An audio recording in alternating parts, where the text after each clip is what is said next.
Athletes are traded all of the time. It's a major part of American sports.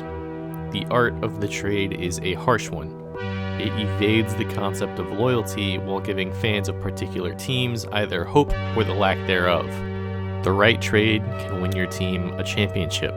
The wrong one can handicap your franchise for a decade. We've all seen it before, but nobody knows how a trade will unfold until years down the line. There are two sides to every coin. In terms of trades, these sides are opportunity and disappointment. Teams make trades to improve their situation. They move players for a few reasons, whether it be not living up to expectations or trying to bring in a big name. But for each trade made comes the opportunity for players to become something which they had never had the chance to do. This is the art of the trade.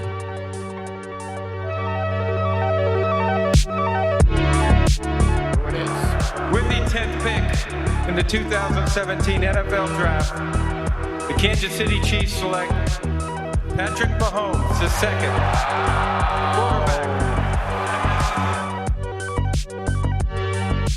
I think Brooklyn, with this move, Brooklyn might be the team now you look at and say, hey, maybe they leapfrog Indiana and Chicago. Maybe they're now the second best team in the Eastern.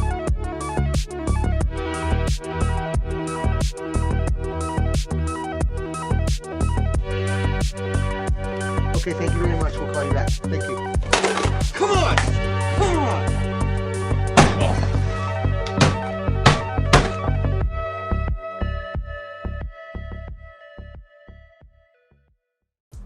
There's a scene in Moneyball. General Manager Billy Beane does some maneuvering via trade and lands a reliever. After doing so, he and his assistant make the realization that they have to send somebody to the minor leagues. They have too many players on their roster. What I really like about this scene is that it shows who trades affect the most. It's not the general manager, it's not the fans, it's not the owner. It's the player themselves. So before we talked about all different kinds of trades, I wanted to make sure that we don't lose sight of that. But before we get into the rest of the video, let's talk about today's sponsor, Factor. Factor takes the guesswork out of grocery shopping and meal prep, saving you time and energy for other things. Factor's no-hassle prepared foods make sure you always have something nutritious on hand, even when you don't want to think about cooking. Amp up your Factor order with add-ons like proteins, juices, energy bites, and veggie sides, and a lot more. And don't worry, Factor's sides and desserts accommodate those with plant-based and keto diets as well. I'm a particularly big fan of the strawberry banana smoothie. It's nice on the go or even with one of your Factor meals. For me, I'm a student that also runs this channel. Factor helps me save time on not having to cook while also not sacrificing any of the quality in my meals. Head to factor75.com or click the link below and use the code DJMP450 at checkout to get 50% off your first Factor box. Again, that's factor75.com and use the code DJMP450 at checkout. Thank you to Factor for sponsoring this video.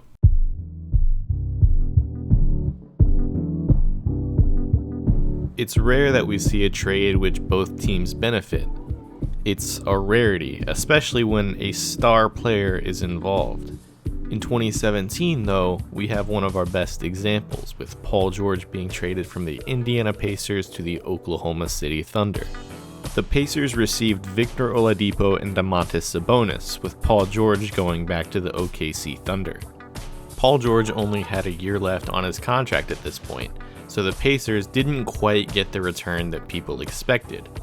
Oladipo was a slightly above average shooting guard at the time, and Domantas Sabonis wasn't really seen as a future star at that point. When the game started, that narrative shifted. Indiana overperformed expectations behind Victor Oladipo having an all-NBA type season. Later down the road, Domantas Sabonis would also improve, eventually becoming a multi-time All-Star in Indiana. That's a pretty good return for a player that only had 1 year left on his deal. But as for Paul George, he played 2 seasons in Oklahoma City, performing very well, finishing third in MVP voting in one of those seasons. Still, Paul George would be traded from the Thunder to the LA Clippers in a deal that contained Shai Gilgeous-Alexander. Both sides benefited from this deal. The Thunder remained competitive in a Western Conference that was stacked. The Pacers, though, continually overperformed, becoming a solid playoff team for the next few seasons. It's rare that we see such a high-profile trade benefit two teams so drastically, but that's exactly what the Paul George trade did. Another example from the NBA is when Pau Gasol was traded from the Grizzlies to the Lakers, allowing the Lakers to win the next 2 NBA championships. And while the Grizzlies didn't necessarily reach those heights exactly, they still benefited by adding an unexpected franchise cornerstone, Pau Gasol's brother. While Pau Gasol was winning rings in LA, Marc Gasol was becoming a key fixture to the grit and grind Grizzlies. He played there for 10 years, being awarded to 3 All-Star teams and even won a Defensive Player of the Year award. I want to emphasize that the Lakers were seen as winners of this trade, that they didn't really have to give up that much at the time for Pau Gasol. Marc Gasol, on the other hand, was a second-round pick who played his first year in Spain after being drafted. He wasn't necessarily seen as the main asset that the Grizzlies received, and while they did get some other rotation pieces and picks back, none of them necessarily affected the Grizzlies in the way that Marc Gasol did. Both franchises saw their teams benefit. The Lakers added Pau Gasol to a roster that already had Kobe Bryant, and that made them championship favorites. The Grizzlies, on the other hand, were able to build a consistent winner, making the playoffs in 7 straight years during Marc Gasol's time there. That type of sustained success is a rarity for small market NBA teams and shouldn't be taken lightly. Marc Gasol helped build that. An example of an NFL trade which both teams benefited happened during the 2017 NFL Draft.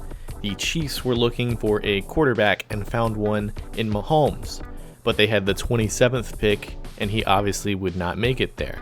So the Bills decided to trade down, and in exchange they received the first-round pick from Kansas City, a first-round pick in 2018, and a third-round pick. The deal obviously allowed the Chiefs to go up and select the franchise quarterback and future face of the NFL, but it also allowed the Bills to stock up on draft picks, allowing them to make their move the following year, and they did just that, drafting Josh Allen with the 7th overall pick. While the Chiefs have been more successful over the past few seasons, winning 2 Super Bowls, the Bills have also been contenders in their own right, and they wouldn't have been without that trade. While both Mahomes and Allen weren't involved in the same deal technically, it was the Mahomes deal that allowed the Bills to go up and select Allen. Today, both Mahomes and Allen are considered the 2 best quarterbacks in the NFL. Having both been considered developmental projects when they were drafted, it was unclear when either would be able to take the reins of their particular franchise, but when they did, both quarterbacks succeeded and did so at a very high level. These are the very best examples of fair trades which both teams are able to win, but that's a rarity. In most cases, either side wins, not both. More often than not, one team involved in a trade is making a mistake.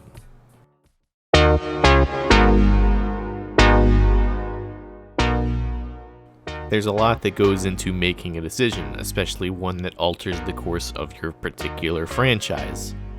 Bad decisions can often come down to the two-headed coin that is opportunity versus disappointment. Players that are traded often get the opportunity to assume a role that they did not have previously, such as Isaiah Thomas going from the Phoenix Suns to the Boston Celtics. At the time, the Phoenix Suns had 3 point guards going into the trade deadline: Eric Bledsoe, Goran Dragic, and Isaiah Thomas. Obviously, these 3 players cannot play together for the majority of games. It's just too small of a lineup for the NBA. So the Suns had to decide which of these 3 point guards they wanted to remain with the team, and they traded both Goran Dragic and Isaiah Thomas. The Boston Celtics swooped in and got a deal done. They traded a rotational shooting guard and a first-round pick for Isaiah Thomas, who would catch on very quickly. In fact, for the rest of the season, Isaiah Thomas averaged 19 points per game, which was a huge step up in point guard play for the Boston Celtics. Over the course of the next 2 years, Isaiah Thomas would continually improve. He made 2 All-Star games and even finished 5th in MVP voting just 2 years into his stint in Boston. Bledsoe, the point guard that the Suns elected to keep, wouldn't last too much longer there anyway. He would be traded to the Milwaukee Bucks just a few seasons later after this infamous tweet. Isaiah Thomas had the opportunity to become the Boston Celtics offense, which he took in full stride. And while that success wasn't necessarily sustained over the course of a decade like it was with Marc Gasol in Memphis, the peak certainly justified more than a first-round pick in return for Isaiah Thomas. It was a bad decision, one that cost the Suns dearly. But another one of these bad decisions came a few years ago when the Timberwolves decided to make the trade to acquire D'Angelo Russell. Russell at the time wasn't necessarily a great fit on his team, the Golden State Warriors, but the year prior he had made an All-Star appearance for Brooklyn. And so the pairing of Russell and already Timberwolves star Karl Anthony Towns was seen as a natural one. It was seen as a pairing that could possibly advance the Timberwolves past the first round in the playoffs. So the Timberwolves gave up a future first round selection and former first overall pick Andrew Wiggins. This didn't go well for a combination of reasons. First of all, the Timberwolves had an injury-prone roster, including Karl Anthony Towns, who missed a lot of time for various different reasons. Second, Russell was inconsistent in how he played. Additionally, the on-court fit between Karl Anthony Towns and D'Angelo Russell seemed a lot better than it actually was. Meanwhile, Andrew Wiggins had found a nice fit in Golden State. He didn't have the pressure of living up to the first overall pick after leaving Minnesota and got to play alongside Steph Curry, Klay Thompson, and Draymond Green, taking a lot of the scoring load off of what he had to do. So while Minnesota struggled, Golden State was having playoff success. And that first round pick they got from Minnesota ended up being a top 10 selection, which they used to draft Jonathan Kuminga. And while Kuminga hasn't been overly impressive for the Warriors, he did contribute in the playoffs as a rookie for the Golden State Warriors as they went on to win the 2021-22 NBA championship. While the move was expected to be a long-term one for the Minnesota Timberwolves, D'Angelo Russell is already out of town, replaced by 35-year-old Mike Conley. Now, while this trade was a bad one, the Minnesota Timberwolves are still fine today. It's not even the worst trade that they've made in the past 5 years. That's not to say that the Timberwolves don't regret it. I'm sure if they could do things over, they would. But a mere bad decision is kind of mild compared to what we have left.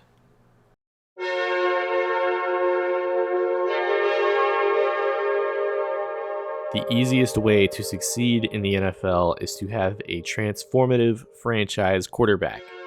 Most teams that have this type of player outright refuse to trade them at all. That makes the NFL draft the primary method which teams are able to get their franchise quarterback. We see it all the time. Patrick Mahomes, Josh Allen, both of who we talked about earlier.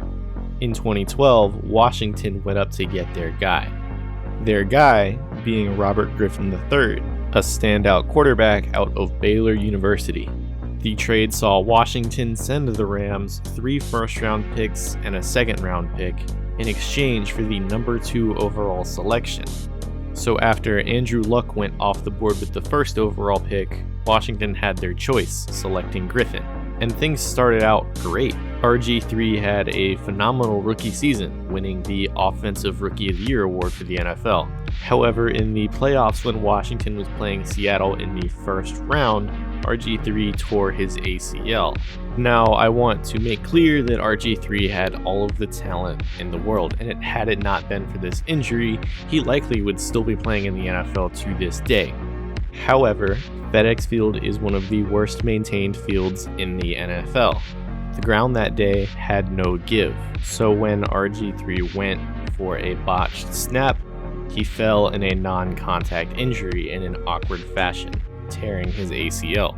Unfortunately, he would never be the same player that he was that year. So Washington had their guy, having given up the farm to select him. But the team's failure, or owner's failure rather, to invest in a proper playing surface made their trade for nothing. With the picks that they acquired from Washington, the Rams were able to get a few different solid players. Michael Brockers, Janoris Jenkins, Alec Ogletree, Stedman Bailey, and Greg Robinson. And while that doesn't seem like a lot, for a team to give up 3 first-round picks and more for a franchise quarterback that they got 1 season of above-average play, that's considered a robbery. And honestly, if Washington could do it all over again, they probably still select RG3. It's a mystery what he would have become had he not been hurt. Another robbery occurred when the Houston Rockets sent James Harden to the Brooklyn Nets to play with Kevin Durant and Kyrie Irving. There were 5 teams involved in the trade. The main pieces that Brooklyn sent out were 3 unprotected first-round picks and 4 unprotected pick swaps to the Houston Rockets, while they also sent Jarrett Allen to the Cleveland Cavaliers. With a trio of KD, Kyrie, and now James Harden, the Brooklyn Nets had the best trio in the league and by far the most star power. The price of the trade was a steep one for Brooklyn. But with that said, if Brooklyn won a championship, that price would not matter. And now they were in the driver's seat to do so. But it wouldn't last long. After beating the Boston Celtics in the first round of the playoffs, they lost in 7 games to the Milwaukee Bucks. Harden only played 4 games in that series, and by the time the trade deadline rolled around the next year, he wanted out of Brooklyn. His wish would be granted.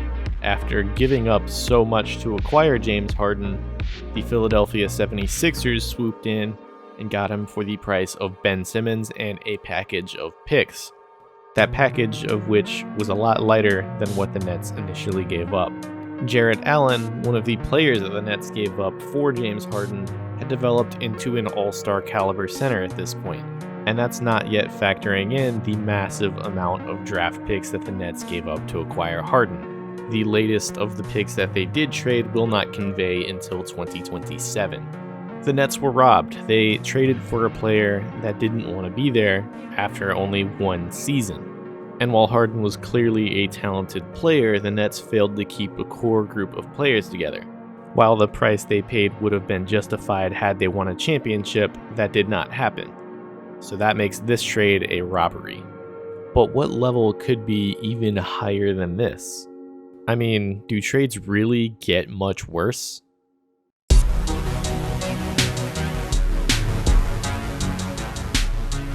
Franchise malpractice is the level of trade which is insurmountably bad. This level has the most lopsided trades in history. Not only do these trades change teams, but they also change the league which the team is in. We'll start with the NFL, which saw Herschel Walker get traded from the Dallas Cowboys to the Minnesota Vikings in 1989. The deal sent 3 first-round picks, 3 second-round picks, and 4 players to the Cowboys in exchange for Walker. With those draft picks, the Cowboys selected Emmitt Smith, Darren Woodson, and Russell Maryland, among others. But these particular players helped contribute towards Dallas winning 3 separate Super Bowls. Emmitt Smith, on his own, ended up becoming one of the greatest running backs of all time. Herschel Walker never had a 1,000-yard rushing season for the Vikings, and he would leave that team after only 2.5 seasons. Dallas, on the other hand, established a dynasty, and in the process of doing so, formed the largest fan base in the NFL. While we can't say that that trade necessarily resulted in 3 Super Bowls, we do know it was one of the main reasons why Dallas was so good for so long in the 90s. Moving towards the NBA, we have yet another Nets trade. In this particular trade, they acquire Kevin Garnett and Paul Pierce from the Boston Celtics. In return, the Nets sent a bunch of salary filler to make the money work, in addition to 4 first-round picks. At the time of the deal, Paul Pierce was 36 years old, and Kevin Garnett was 37. Obviously, neither player was in their prime, but at the time, both players could be seen as good starters on a championship caliber team. Unfortunately for the Nets, even with tempered expectations, both players underperformed. and that handicapped the franchise moving forward. With the draft picks that they acquired from the Brooklyn Nets, the Boston Celtics were able to set themselves up for the future, eventually becoming a perennial contender through the players that they drafted, two of which include Jason Tatum and Jaylen Brown. Meanwhile, it didn't take the Nets to become a very bad team, and that's without the resources to properly rebuild either. But this final trade that I'm going to talk about here is so historically bad that it altered the sport of baseball as a whole. It fostered baseball's biggest rivalry, giving its most successful team its greatest player ever. And at the cost of what? Only money. Babe Ruth at the time had been playing for the Boston Red Sox for the previous 6 seasons. He earned a name for himself pitching the ball for Boston, becoming one of the game's greatest pitchers in his time there. In his last 2 seasons at Boston, he started to hit the ball, and hit the ball very well. And then the Yankees swooped in. They traded $100,000 for Ruth straight up. And again, at the time, this is a lot more money than it seems like today. There were no draft picks involved, there were no players involved, it was just the money in exchange for Babe Ruth. Had this trade not happened, there's no telling how different baseball history would be. The New York Yankees went on to become the most successful MLB franchise of all time. The Boston Red Sox, on the other hand, failed to win a World Series for over 80 years. It's difficult to contextualize just how bad of a trade it is. But if you ever trade the greatest player in their particular sport, it's going to look bad on your end, especially when you don't get any players in return. These 3 trades in particular go to show how bad things can really get, despite their rarity. It's very rare that we get a trade that's completely even for both sides, if that's even a possibility at all.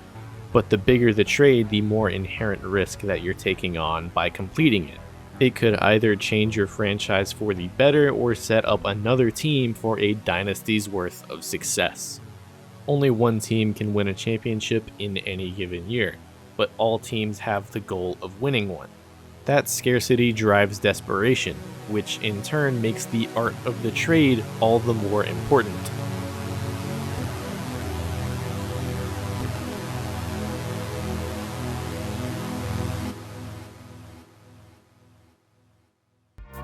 Hey everybody, thanks for watching. Please like, subscribe, comment, that sort of thing. This video was heavily inspired by Emp Lemon's The Art of the Choke, so please check out that video if you have not already. Also follow my Twitter, Patreon, that sort of thing, and the music credits go to Home and Edna Cargill. The links are in the description for that. Thanks for watching, and more content is on the way very soon.